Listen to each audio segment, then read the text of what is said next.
Hello. It's been a while.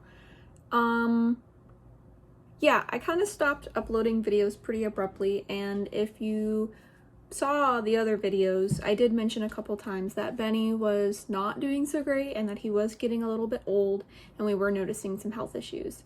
So it took me a while to decide how I wanted to navigate updating my channel. For a while, I have always wanted to have a channel talking about the things that I love and I'm passionate about. And eventually, for me, that took place in the form of hamsters because I really like them, and I think that there's not enough channels on YouTube talking about hamsters and hamster care. And I know I'm not perfect. Most of us aren't, and I'm on my journey of making my care the best it can be. And I wanted to share that with the world because, I needed that at some point too. And I would love to be that for somebody else, to be able to look at their own care and say, oh, maybe I should learn too. Unfortunately, part of hamsters and hamster care is dealing with the fact that it can be so short. And for me, it felt too short. And I stopped uploading because Benny did pass away. Benny did pass away a couple nights after Halloween. On Halloween, we took him out and we noticed that he was not doing very great. And we knew immediately that we had a few days left with him. And we kept a very close eye on him. We were prepared for the fact that we might have to make the call to put him to sleep if things got any worse. But we wanted to try to let him pass peacefully in his sleep if that was possible. So we tried to make him comfortable, and I remember there was a particular moment when I was holding him and I knew that that was going to be the last time that I held him.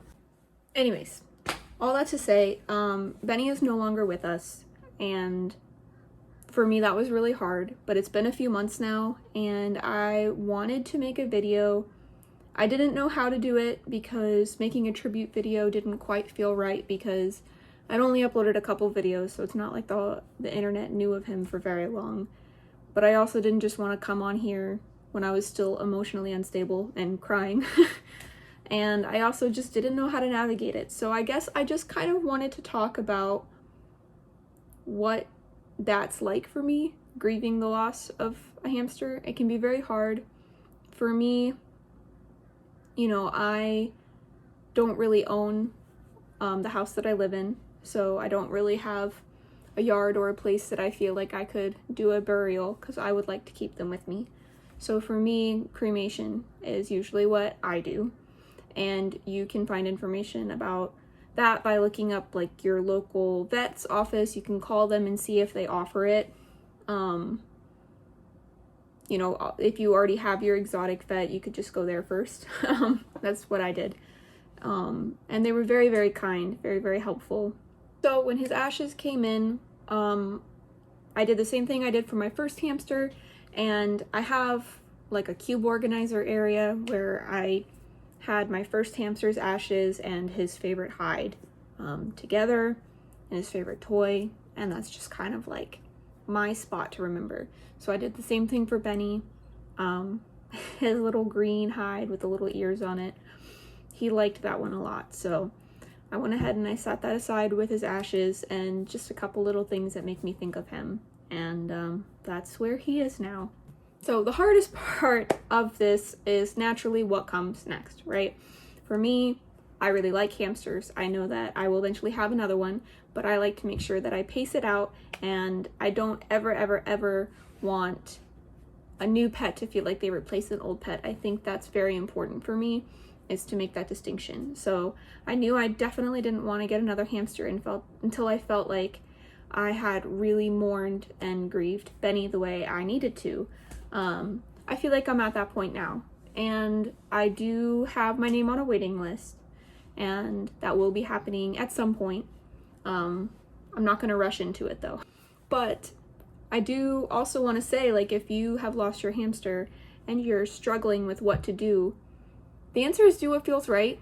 With my first hamster, that meant I didn't empty his enclosure for like 2 weeks. I just couldn't do it. I couldn't bring myself to empty it because it felt like I was really sending him off, and that was hard for me. This time with Benny, I don't know if it's because I saw it coming, it was less abrupt this time around, but when he passed, the very next day, that's the first thing I did. I just wanted to clean it out. I wanted to get it done with because I remembered how much it hurt to do it later on the last time. And for me, that's what felt right, was to clean it out pretty quickly. Something else for me is I don't really have a place to keep the night angel enclosure. It's kind of big.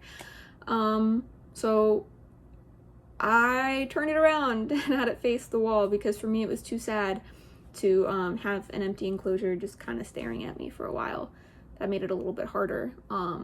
This is what I'm talking about. I literally made it face the wall. I have all of the sanitized wood pieces just in the enclosure for now, for whenever I am ready to do more with it.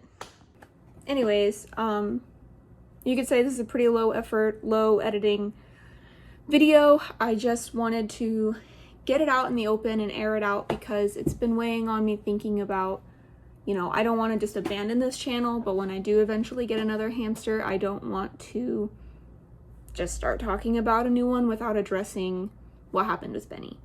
I do hope that Benny is resting in peace. I find a lot of comfort in knowing that I gave him the very best life that I possibly could. I take a lot of comfort and pride in knowing that I was constantly learning and constantly trying to evolve his enclosure. But whether you are just watching this because you saw my other videos that I posted, even though I'm still very new to this whole YouTube blogging, talking thing, whether that's the reason you're seeing this, or maybe the reason is you are also going through pet loss and you found this video, I hope that it's helpful to know that we all do it in our own way. And for me, that was processing my emotions privately. I did make a couple small like reels on Instagram or whatever to pay tribute to Benny, but for the most part, I just kind of wanted to grieve on my own, and do it my way. And I think that's the way that you need to approach it. So if you are going through pet loss, just know that, you know, there's no wrong way to grieve, and you just got to do what your heart's telling you to do. Anyways, I think that wraps this up. I'm not really a vlogger, I'm just a person, so this was probably all over the place, but my mind is all over the place, so that will probably reflect. Yeah. I feel better now that that's out in the open, but he was a good guy. He was very cute. Such a sassy little hamster. And I'll miss his personality and I'll miss his presence greatly, but for now, see ya.